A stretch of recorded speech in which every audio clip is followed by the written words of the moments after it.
Բարև ձեզ սիրելի ունկնդիրներ, դուք միացել եք մեր հոդքասթին, այսօր մենք խոսելու ենք Թիֆլիսի չթակատրված թագավոր Միքայել Արամյանցի մասին։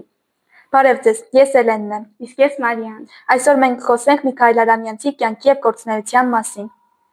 Մարիա, ես ուզում եմ քեզ մի հարց տալ, ինչով է Արամյանցը տարբերվում մյուս բարեգործներից, ի՞նչն է նրան դարձնում իսկական ժողովրդի մարդ։ Էլեն, շատ լավ հարց էր, շնորհակալություն հարցի համար։ Ինձ թվում է, որ դա նրա փիլիսոփայությունից էր, քանի որ Արամյանցի համար հարստությունը ինքնանպատակ չէր։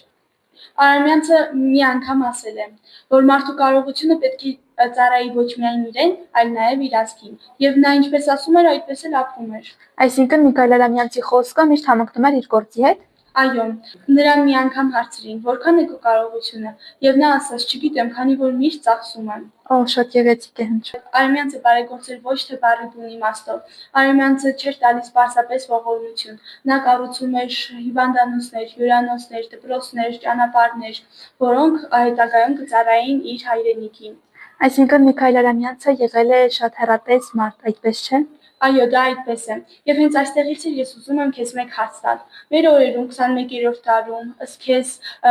ինչ դասեր մենք կարող ենք քաղել Միքայել Արամյանցից եւ որն է նրա թողած ամենամեծ ժառանգությունը։ Գիտես, Մարիա, ինձ համար Միքայել Արամյանցի ժառանգությունը շենքերից ու փողերից ավելին է եղել։ Դա սոցիալական պատասխանատվության եւ բարոյական կողմնացույցի օրինակ է։ Լիովին համաձայն եմ քեզ հետ։ Արամյանցի օրինակը մեզ սովորեցնում է, որ հաջողության իսկական նպատակը այն չէ, որքան դու վերցնում ես աշխարհից, այլ այն է, որքան դու տալիս ես։ Այո, հենց այդպես է։ Նա կարծես ժամանակակից սոցիալական ձեռներեցության նախադեպերից մեկը լինի։